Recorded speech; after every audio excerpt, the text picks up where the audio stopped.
Some nights, I still dream about the footsteps. Slow, deliberate, and always above my ceiling, when no one was supposed to be there. I was 25 when I moved into that apartment. I just started grad school and was on a tight budget, so I ended up in a complex built sometime in the early 70s. Cheap rent, peeling beige walls, and water-stained ceilings. But it was quiet, 5 minutes from campus, and most of the neighbors kept to themselves. My unit was 203, second floor, directly below apartment 303. The manager, a guy named Carl, walked me through the lease and gave me the keys. I asked about the upstairs neighbor just to be polite. He shrugged. Vacant. Been that way a while. I moved in on a Thursday. By Saturday night I started hearing the footsteps. They came around 2 or 3 a.m. Light but distinct. Not stomping, just pacing. You know the sound, heel to toe across cheap laminate floors. A slow walk, then a pause, then another stretch of walking. At first I chalked it up to the old pipes, or maybe the building settling. But it wasn't random creaks. It was movement. Someone walking in a line, back and forth, right above my bedroom. I asked Carl again the next week, when I saw him fixing a railing. You sure no one sits in 303? He didn't instead even look up. Locked, empty. Probably just plumbing noise. Happens in these old buildings. Still, the footsteps came. Not every night, but often enough that I started staying up just to listen. Always between 2 and 3 a.m. Never earlier, never later. Then one night, taking the trash out just before midnight, I looked up at the third-floor balcony and froze. There was someone standing there. Tall, still. Arms hanging at their sides. The light was dim, but I could make out the shape of a man. No movement, no shifting weight, just watching. I stood at the dumpster too long, trying to convince myself I wasn't seeing what I was seeing. By the time I looked back, he was gone. I went back inside fast, locked my door, and barely slept. The next morning, I walked up to 303. The door was locked. No signs of anyone living there. No doormat, no name on the buzzer. Just a dusty peephole and a deadbolt. I tried the knob. Definitely locked. Still, every few nights, the footsteps returned. Sometimes I'd hear a faint dragging noise, like furniture scraping the floor. Once, I heard what sounded like something heavy drop, directly above me. I called security that night. The guard came up, walked around, knocked. No answer. Door sips locked, he said, turning to leave. Nobody sips assigned to 303. I started feeling paranoid, maybe even obsessed. I set up a motion-activated camera outside my door, pointed toward the hallway where the stairwell led up to 303. For a few nights, nothing. Then one night, around 2:45 a.m., the camera captured a short clip, just under 10 seconds. The feed glitched halfway through, 3 seconds of static. When it came back, there was a figure just barely visible in the edge of the frame, tall, slightly turned away from the camera, standing in front of 303. No movement, just stillness. I stared at that frame for hours. When I showed it to Carl the next day, he squinted at it and said, "Could be anyone. Could be a glare." "That sip's not a glare." He didn't answer. Just handed me back the phone and walked away. I started avoiding my apartment as much as possible, stayed late at the campus library, crashed at friends' places, but I couldn't shake the feeling that something was wrong. Not just odd or creepy, but wrong. And then came the last night. I woke up at exactly 3:11 a.m. to a loud, deep thump directly above me. Then, nothing. No footsteps, no dragging, just silence. It was the kind of sound that stops your breath. Final, heavy. I got out of bed, heart pounding, and walked out to the balcony. I looked up. The balcony door to 303 was open. Curtains fluttering in the wind. I called security again. This time, They brought a maintenance key. We went up together. When the door swung open, the guard turned to me with a look I'll never forget. There was nothing inside. Not furniture, not trash, not even carpet. The walls were stripped down to the drywall, floor bare, no power, no signs of anyone having ever lived there. No smell of mold, no dust kicked up, just nothing. I stood in the doorway, staring at the space above my own apartment, trying to understand how footsteps echoed night after night in an empty, gutted unit. The guard didn't say anything, just closed the door and locked it again. I broke my lease 2 weeks later. Didn't care about the fee. I packed fast, moved in with a friend until I could find something else. A few months passed. I started sleeping again, started feeling normal. But one night, driving back from campus, I took a longer route that curved past the old building. Habit, I guess.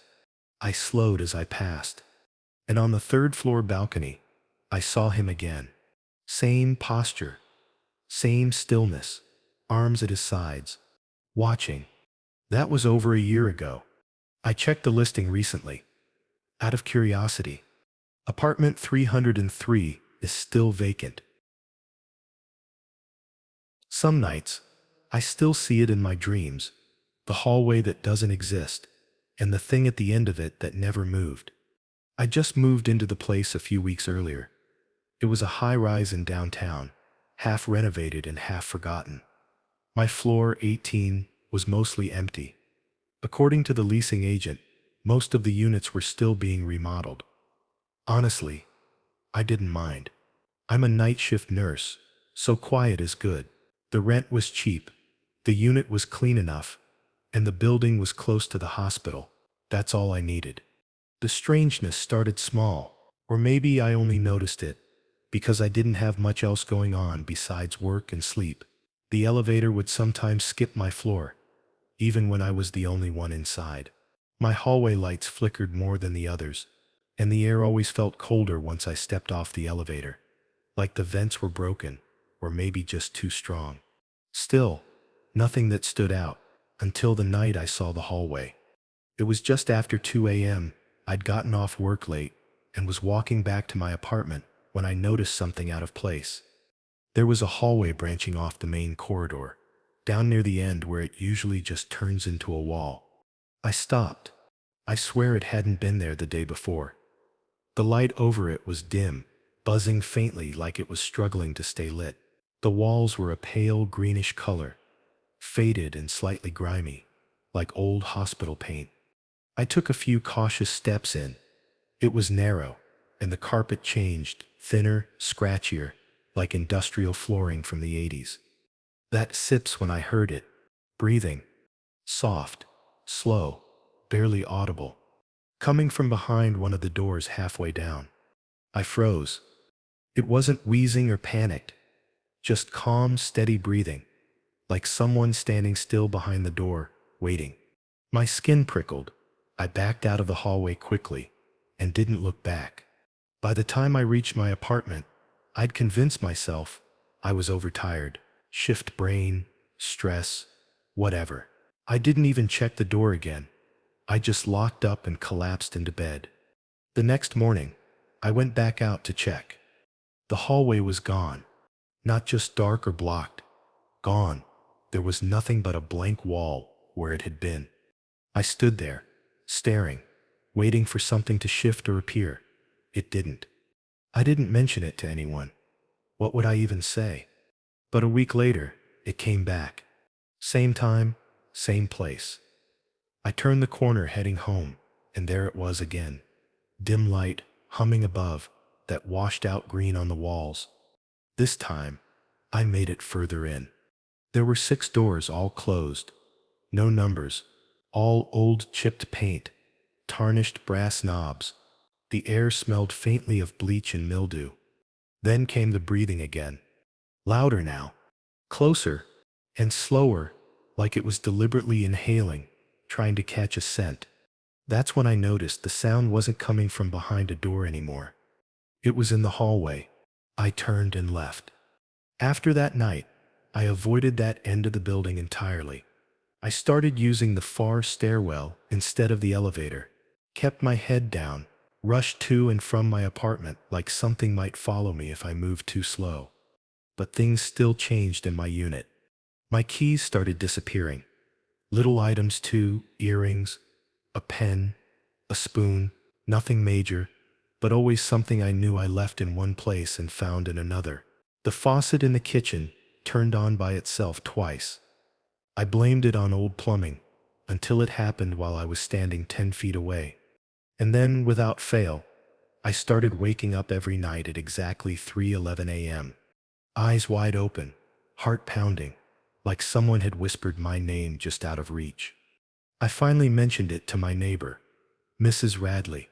She was in her 60s. Sweet, always smelled like lavender. She was one of the only permanent tenants still living on that floor. I told her I had seen a strange hallway. She went pale. Dawnset walked down hallways that Dawnset belong here, she said. If it sets not on the blueprint, it sets not for us. I laughed nervously, thinking she was joking. But her face didn't change. Some of us learned it the hard way, she said, and walked back inside without another word. A week later it got worse. I woke up again at 3:11 a.m., same as always. But this time, the air in my apartment felt wrong, too still, too heavy. Then I heard it, my front door, clicking. When I got up, it was open. Just barely. The chain lock was holding it in place, but it had been unlatched. Someone had tried to come in. I crept to the door and peeked through the peephole. That sits when I saw it again. The hallway, it wasn't where it used to be. Now it was directly across from my door, cutting through the wall where no hallway should ever be. The light was dim as before, that same greenish tint soaking everything. And at the far end, just barely visible in the shadows, was a figure, tall, still, watching. I slammed the door shut, locked every bolt, shoved a chair under the handle, and didn't sleep a second that night. In the morning I opened the door slowly. The hallway was gone again.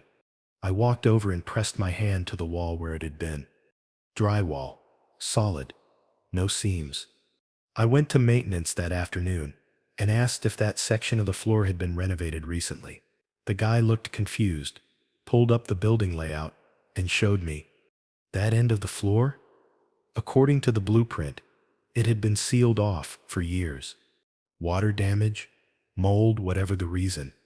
It was supposed to be inaccessible. I moved out 2 weeks later. Didn't bother getting my deposit back. I just wanted out. But every once in a while, usually around 3 a.m., I still wake up for no reason. And sometimes, in that moment, before I'm fully conscious, I swear I hear it again.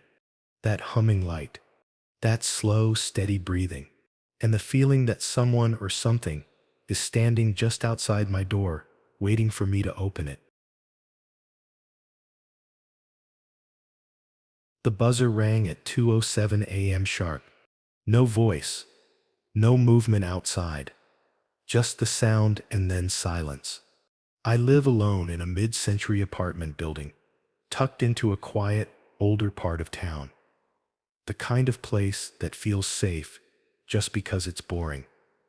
Solid brick exterior, coated elevators, a locked front door with an intercom panel that rarely buzzes unless you're expecting someone. That night, I wasn't expecting anyone. I sat there in bed, blinking into the dark, heart still climbing out of a dream. I waited. Nothing followed. No knock. No second buzz. I figured it was someone drunk. Someone with the wrong apartment. Happens. I rolled over and went back to sleep. Until it happened again the next night. Same time. 2:07 a.m. Buzz. No voice when I answered. Just a faint static hum. The line clicked off after a few seconds. I got out of bed, looked out the window. The front intercom panel was directly under the streetlight. I would have seen someone, but the sidewalk was empty. By the third night, I was annoyed more than anything. I waited up on purpose, thinking I'd catch whoever it was in the act. 2:07 a.m. Buzz. I rushed to the window again. No one. Looked down the hallway through the peephole. Nothing. Just stillness. I started thinking it might be a wiring issue, or some short in the panel. But the timing was too precise. It kept happening. Fourth night. Fifth night. Always 2:07. I started waking up seconds before it happened. Like my body knew the routine now. Buzz. It was no longer surprising. Just unnerving. I talked to Carl, the building manager. Retired cop. Straightforward guy. I told him about the nightly buzzes and asked if anyone else had complained. He shook his head. No one said a word. I asked him to check the front door logs, the ones that track when someone uses a key fob or gets buzzed in. He pulled them up. There's sips no entries at all after midnight, he said, scrolling through the logs. Not for you. Not for anybody. I asked if we could check the security footage. He pulled up the feed from the street-facing camera. We watched it together. Midnight. 1 o'clock. 2 o'clock. Nothing. Nobody approaching the panel. No shadow crossing the camera. Just an empty sidewalk. And then at 2:07. Buzz. Carl stared at the screen, confused. That's not possible, he said under his breath. We replayed it again. Still nothing. No sign of anyone. He promised to look into it. Maybe get the wiring checked. That night the buzz came again. And I didn't answer it. I just sat there in bed, listening. The silence that followed was almost worse. I didn't sleep at all. By the sixth night, I wasn't just creeped out. I was on edge, sleep deprived, jumpy. I installed a second camera in my hallway, just to reassure myself. That night, I decided to watch through the peephole after the buzzer. 2:07. Buzz. I didn't move, just waited. The hallway was quiet, but a few minutes later, I saw something. A figure appeared at the end of the hall, walking slowly, barefoot, dressed in what looked like pale blue scrubs. Their head hung low, arms limp at their sides. No sound, just slow, measured steps. They reached my door and stopped. Didn't knock, didn't try the handle, just stood there, like they were listening. I didn't move a muscle. I barely breathed. After what felt like a full minute, the figure turned and walked away, vanished down the hallway. I didn't sleep that night either. The next 2 nights, the buzzer didn't come. The first night, I was too tense to relax. I kept waiting for the sound, listening for footsteps, but nothing happened. The second night, I actually slept. It felt like maybe it was over, and then came night 3. I woke up at 3:12 a.m. to the sound of my door handle turning, not rattling, not forced, just a slow, deliberate twist. I sprang out of bed, heart hammering in my chest. When I reached the door, everything was silent. I stared through the peephole. Nothing. I checked my security cam feed. Scrolled back. From 3:10 to 3:13, the footage was static. The rest of the night? Fine. Clear.